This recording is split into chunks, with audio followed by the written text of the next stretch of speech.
என் தம்பி ஏண்டா டே இங்கே வாடா அப்படி என்னென்ன உனக்கு யார் காசு கொடுத்தா ஏன்னா தம்பிங்க உங்களை கவனிப்பாங்க அப்படின்னு லைவ் கேமரா முன்னாடியே நீங்கள் மிரட்டுவீங்களே, அதெல்லாம் மறந்து போச்சா இல்லை மக்கள் மறந்துடுவாங்களா? இல்லை கேட்குறேன்.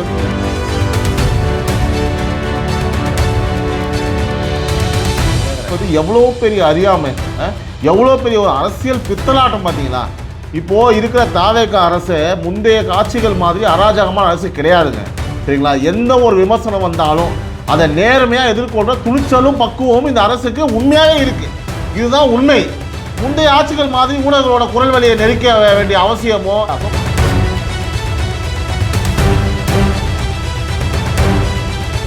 மத்திய அரசுடன் இணக்கமான ஆக்கப்பூர்வமான உறவை வளர்த்துட்டு அதே சமயம் அனைத்து அரசியல் கட்சிகளோடும் ஒரு சுமூகமான நல்லுறவை பேணி காக்குது. ஓகேங்களா? அப்போ அதன் மூலமா தமிழ்நாட்டுக்கு என்ன நன்மைகள் கொண்டு வரும்?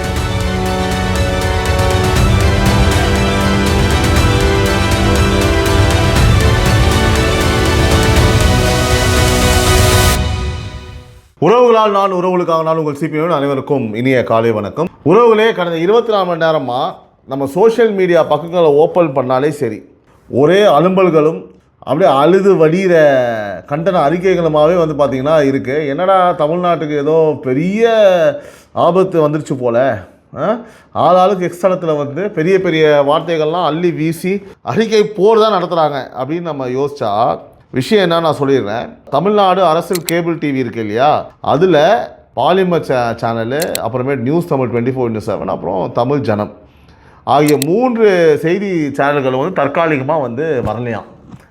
ஆமாம், உண்மைதான். அதாவது நம்மளோட சேனல் நடத்தும் போது இந்த மாதிரி விஷயங்கள் நடக்கும்போது ரொம்ப ஒரு மாதிரி வருத்தமாக தான் இருக்கும். ஆனால் விஷயம் இவ்வளோ தான். ஆனால் இதை வச்சுக்கிட்டு நம்ம ஊர் எதிர்க்கட்சி தலைவர் எல்லாம் மொத்தமாக கிளம்பிட்டாங்க. ஒரே கிளப்பு தான்.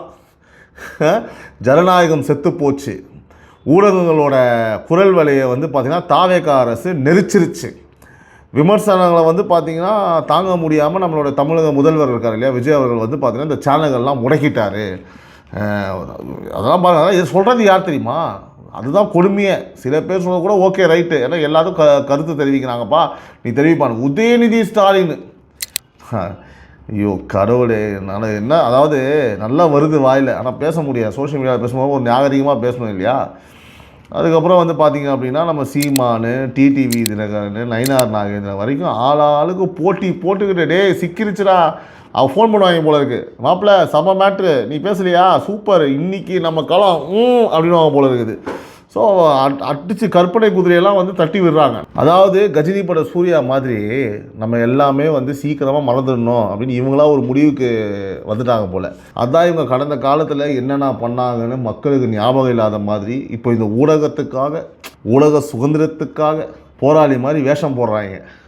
கேவலம். இதெல்லாம் நான் இதுதான் திரும்ப திரும்ப சொல்கிறேங்க. இதெல்லாம் பண்ணும்போது தான் இன்னும் மக்கள் உங்களுக்கு மீதான வெறுப்பு. நீங்கள் இது எங்கடா வாய் திறந்தீங்க? ஒருத்தனை போட்டு அடித்து மண்டையை உடச்சி ஒரு கல்குவாரிங் மேட்ருக்கு உட்காந்து என்னென்ன பண்ணாங்க. அப்போது பார்த்திங்கன்னா அந்த ஊடகத்துக்கு ஆள் மேலேயே நீங்கள் கேஸை போட்டிங்களே. இந்த டேய், நிஜமாலுமே அங்கே என்ன நடந்துச்சு, உண்மை தன்மை என்னன்னு ஒரு துளி கூட ஆராயாமல் வெறும் அரசியல் லாபத்துக்காகவும் தாவேக அரசு மேலே எப்படியாவது பழி போடணும் அப்படிங்கிற ஒரே நோக்கத்துக்காகவும் இவங்க எல்லாரும் அவசரப்பட்டு இப்படி ஒரு ஃபேக் நியூஸை வச்சுக்கிட்டு 24 மணி நேரமும் சீனை போட்டுட்ருக்காங்க. முதல்ல எதிர்கட்சிகள் என்னென்ன சொல்லியிருக்காங்க, அவங்களோட பழைய லீலைகள் என்ன அப்படின்னு வரிசையாக நம்ம பார்ப்போங்க. இது ரொம்ப முக்கியம்.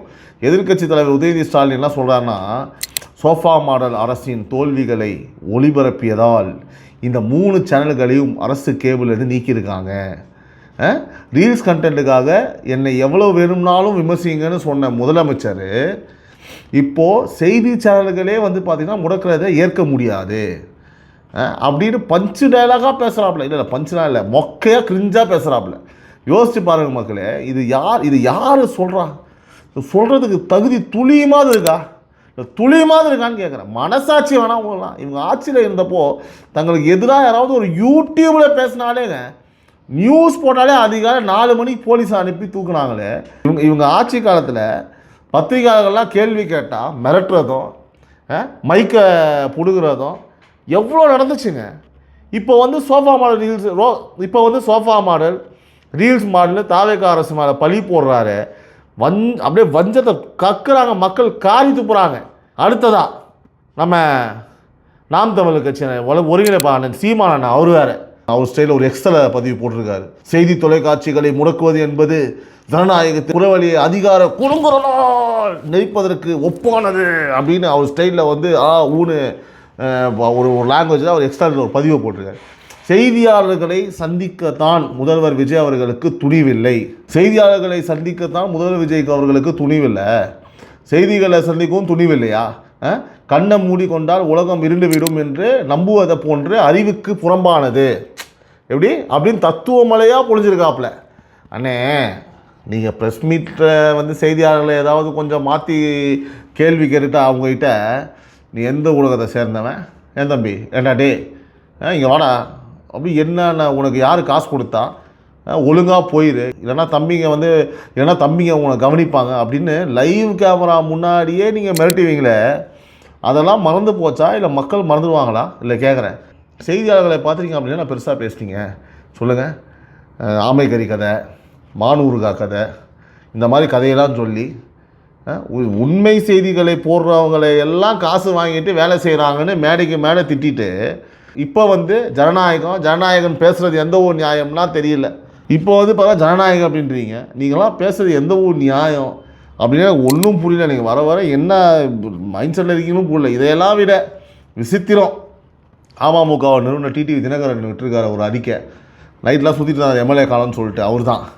அவர் என்ன சொல்கிறாருன்னா, தமிழகத்தில் அன்றாடம் அரங்கேறும் சட்டம் ஒழுங்கு சீர்கேடு, மின்வெட்டு ஆகியவற்றால் மக்கள் படும் துயரங்களை வந்து பார்த்திங்கன்னா செய்திகளாக வெளியிட்டதற்காகவே இந்த 3 தொலைக்காட்சியும் முடக்கப்பட்டதுக்காக புகார் எழுந்திருக்கு அப்படின்னு சொல்கிறாரு. நான் சொல்கிறேன், அரசு நிர்வாகத்தின் மீதான விமர்சனங்களை எதிர்கொள்ள முடியாமல் ஊடகங்களின் குரலை ஒடுக்க நினைப்பது தாவேக அரசு வந்து பார்த்திங்கன்னா பலவீனத்தையே வெளிப்படுத்துகிறது அப்படின்னு வந்து அவர் சொல்கிறாரு. தினகரன் சார், உங்கள் குடும்ப ஆட்சி காலத்தில் தமிழ்நாட்டில் பத்திரிகை அலுவலகங்கள் மேலேயே தாக்குதல் நடந்துச்சுன்னு ஞாபகம் இருக்கா? இல்லை மறந்துட்டீங்கன்னா நாங்கள் மறந்துடுவோமா? பத்திரிகையாளர்கள் உயிரிழந்த சம்பவங்கள் எல்லாம் இந்த தமிழ்நாட்டு மக்கள் இன்னும் மறக்கலை, புரியுதா? ஏன்னா வேற எங்கேயா போய் சொல்லுங்கள். சட்டம் ஒழுங்கை வந்து பற்றி, ஊடக சுதந்திரத்தை பற்றிலாம் வந்து நீங்கள் தாவேக அரசுக்கு பாடம் எடுக்க வேண்டிய அவசியமே இல்லை. கண்ணாடியை பார்த்து பேசுங்க, சரியா? கடைசியாக தமிழ்நாடு பாஜக தலைவர், பாஜகவை வந்து பார்த்திங்கன்னா இப்படி இருந்த பாஜகவை ஓகேவா இப்போ இப்படி ஆக்கியிருக்கிற அந்த தலைவர் தான் நயனா நாகேந்திரன் அவர்கள் ஒரு அறிக்கை விட்டுருக்காரு. அதில் வந்து ஆணவத்திலும் திமுகவை மிஞ்சிய தாவேகா திரு ஜோசப் விஜய் அவர்களின் தலைமையிலான அரசுக்கு எதிரான செய்திகளை வெளியிட்டதற்காக இந்த சேனல் நீக்கப்பட்டிருக்கிறது. கடும் அதிர்ச்சி அளிக்கிறது. தாங்கள் நினைப்பது மட்டுமே செய்திகளாக ஒலிக்க நினைக்கும் தாவேகா மற்றொரு தீய சக்தியாக வந்து பார்த்தீங்கன்னா உருவெடுத்திருக்கிறது. முந்தைய திமுக ஆட்சியில் இம் என்றால் வனவாசம், ஆம் என்றால் சிறைவாசம் என்ற நிலை தான் இருந்தது. எடே சூப்பராக இல்லை? இம் என்றால் வனவாசம், ஆம் என்றால் சிறைவாசம், பாட்டு மாதிரி இருக்குது டைலாக்கு. ஆட்சி மாறினாலும் காட்சி மாறவில்லை. இளல் முதல்வராக ஆதவ் அர்ஜுனா அவர்களை தொடர அனுமதித்தால் மக்கள் கோபத்தை சந்திக்க நேரிடும் அப்படின்னு அள்ளி தெரிச்சிருக்காப்புல. அள்ளி சூப்பராக. நயினார் நாகேந்திரன் சார், உங்கள் மத்திய அரசு டெல்லியிலையும் மத்திய மாநிலங்கள்லேயும் தங்களுக்கு எதிராக பேசுகிற சர்வதேச ஊடகங்களில் இருந்து உள்ளூர் செய்திகள் வரைக்கும் எப்படியெல்லாம் முடக்குனாங்க, ஐடி ரைட் அனுப்புனாங்கன்னு ஒட்டுமொத்த நாட்டுக்கே தெரியும். இது வந்து நேஷ்னல் நியூஸ். இது இப்போது வந்து தாவேக அரசை விமர்சிக்கிறதுக்காக வந்து நீங்கள் ஆதவ் அர்ஜுனா பேரையெல்லாம் இழுத்து விட்டு நிழல் முதல்வர்னு புதுசாக ஒரு கதையை கட்டுறீங்க. எனக்கு தெரில சார், என்னென்னா சீமானண்ணா கூட வந்து பார்த்தீங்கன்னா நம்ம விமர்சித்தாலும் ஒரு அபிப்பிராயம் இருக்குது, ஒரு 4% ஓட்டு வாங்கியிருக்காரு, சரிங்களா? நீங்கள் வந்து பார்த்தீங்கன்னா 5 எம்எல்ஏ இருந்ததை ஒன்றாக்கிட்டீங்க. இப்போ கேட்டால் ரூட்டு கிளியர்னு ஒரு புது ஹேஷ்டேகை வந்து ட்ரெண்ட் பண்ண நினைக்கிறீங்க. எந்த ரூட்டு கிளியரோ நான் ஒன்று சொல்கிறேன், இப்போ நான் இந்த இடத்துல பதிவு பண்ணுறேன். பாஜகவுக்கு இன்னொரு தலைமை, ஒரு இளைஞர் தலைமை, எவ்வளோ பேர் இருக்காங்க எனக்கு தெரிஞ்சு. வினோஜ் பி செல்வம் இருக்காப்புல, அஸ்வத்தம்மன் ஒருத்தங்க இருக்காங்க, எஸ்ஜி சுனன் ஒருத்தர் இருக்கார். இவங்களை யாரையாவது ஒருத்தர் கரெக்டாக தேர்ந்தெடுத்து, ஏன்னா கடைசியில் வந்து பார்த்திங்கன்னா 4 பேர் அப்படின்ற மாதிரி வரணும். எங்கே நம்ம விஜய் சார், அண்ணாமலை, அதுக்கப்புறம் நம்ம பிஜேபி எடுத்துட்டா வினோஜ் பி செல்வம், இல்லைனா நான் சொன்ன அந்த 2 பேர், அடுத்து உதயநிதி. இளைஞர்களாக இருக்கும்போது அரசியல் அருமையாக இருக்கும். பாஜக ஏதாவது ஒரு வாய்ப்பு ஏதாவது ஒன்று ப்ளே பண்ணுறதுக்கு இருக்கும். நீங்கள் தலைமையை மாற்றலைன்னா சிம்பிளி வேஸ்ட்டு. ஆனால் மக்களே, இவங்க எல்லாரோட வாயும் ஒரே ஒரு விளக்கத்தில் மூடியிருக்காரு நம்மளுடைய செய்தித்துறை அமைச்சர் மதிப்புக்குரிய திரு ராஜ்மோகன் அவர்கள். அவர் ரொம்ப தெளிவாக ஆதாரத்தோடு என்ன சொல்லியிருக்காருன்னா, இந்த 3 சேனல்களும் நீக்கப்பட்டன என்ற செய்தி முற்றிலும் தவறானது. ஆமாங்க, இதுதான் உண்மை. சம்மந்தப்பட்ட அந்த 3 சேனல்களும் ஏதோ திட்டமிட்டு நீக்கப்படல, அதை புரிஞ்சுக்கணும். தொழில்நுட்ப ரீதியான சில காரணங்களால தான் தற்காலிகமாக சில குறிப்பிட்ட செட்டப் பாக்ஸில் மட்டும்தான், ஓகேவா, அதில் மட்டும்தான் ஒளிபரப்பு செய்ய இயலவில்லை. இது ஏதோ அரசாங்கம் வேணும்னு பண்ணது கிடையாது. அரசு கேபிளுக்கு தொழில்நுட்ப சேவைகள் இருக்குது இல்லையா, அது வழங்குகிற ஒப்பந்த நிறுவனமான மந்த்ரா இண்டஸ்ட்ரீஸ் லிமிடெட், ஓகேவா, இது மூலமாக தான் தொழில்நுட்ப கோளாறையே சரி செய்கிறாங்க அப்படின்ற முழு வீச்சில் பண்ணுறாங்கன்னு ஓப்பனாக கம்பெனி பேர் கூட ஓப்பனாக சொல்லிட்டாரு, ஓகேவா. இந்த தகவலை அரசாங்கம் சும்மா மறைச்சி வைக்கலைங்க. சம்மந்தப்பட்ட அந்த 3 தொலைக்காட்சி நிறுவனங்களுக்குமே பார்த்தீங்கன்னா முறையாக அதிகாரப்பூர்வமாக பார்த்தீங்கன்னா தெரிவிச்சிருக்காங்க. ஸோ நிலைமை இப்படி இருக்க, ஒரு தொழில்நுட்ப கோளாறை பார்த்தீங்கன்னா போய் அரசியல் பழிவாங்கல், ஊடக அடக்குமுறைன்னு எதிர்கட்சிகள் சித்தரிப்பது எவ்வளோ பெரிய அறியாமை, எவ்வளோ பெரிய ஒரு அரசியல் பித்தலாட்டம் பார்த்தீங்களா. இப்போது இருக்கிற தாவேக அரசு முந்தைய காட்சிகள் மாதிரி அராஜகமான அரசு கிடையாதுங்க, சரிங்களா. எந்த ஒரு விமர்சனம் வந்தாலும் அதை நேர்மையாக எதிர்கொள்கிற துணிச்சலும் பக்குவமும் இந்த அரசுக்கு உண்மையாகவே இருக்குது. இதுதான் உண்மை. முந்தைய ஆட்சிகள் மாதிரி ஊடகங்களோட குரல் வழியை நெருக்க வேண்டிய அவசியமோ இல்லை இந்த ஆட்சிக்கு அவசியமே தேவையே இல்லைங்க. ஏன்னா இந்த ஆட்சி மக்களுக்கான நல்லாட்சியை கொடுத்துட்டு இருக்கின்றதான் உண்மை, களத்தில் தான் உண்மை. ஒரு தொழில்நுட்ப கோளாறு ஏற்பட்டால் அது அரசாங்கத்தோட தற்காலிக தொழில்நுட்ப பிரச்சனைன்னு புரிஞ்சிக்காம உடனே அதை வச்சு தாவேக அரசுக்கு கெட்ட பேர் உண்டாகணும், முதலமைச்சர் ஜோசப் விஜய் அவர்கள் நற்பெயரை கிடைக்கணும்னு எதிர்கட்சிகள் எல்லாம் ஒன்றா சேர்ந்து இப்படி துடிக்கிறாங்க பாருங்களேன். அங்கே தான் தாவேக அரசின் வெற்றியும் எதிர்கட்சியோட பலவீனமும் அப்பட்டமாக தெரியுது. உண்மை என்னன்னு விசாரித்து தெரிஞ்சதுக்கு முன்னாடியே சோஷியல் மீடியாவில் வர பார்த்தீங்கன்னா ஃபேக்கான நியூஸை நம்பி அதை வச்சு பெரிய பெரிய கடலைகளை தெரிவித்த அந்த எதிர்க்கட்சி தலைவர்கள் இருக்காங்க இல்லையா. இப்போ செய்தித்துறை அமைச்சரோட, அதாவது ராஜ்மோகன் அவருடைய அமைச்சரோட விளக்கத்துக்கு அப்புறம் முகத்தில் பார்த்தீங்கன்னா இந்த கரிய பூசின மாதிரி அமைதியாக இருக்காங்க. தொழில்நுட்பம் பணிகள் முடிஞ்சதும் அந்த சேனல்கள் வழக்கம் போல் ஒளிபரப்பாக தான் போகுது.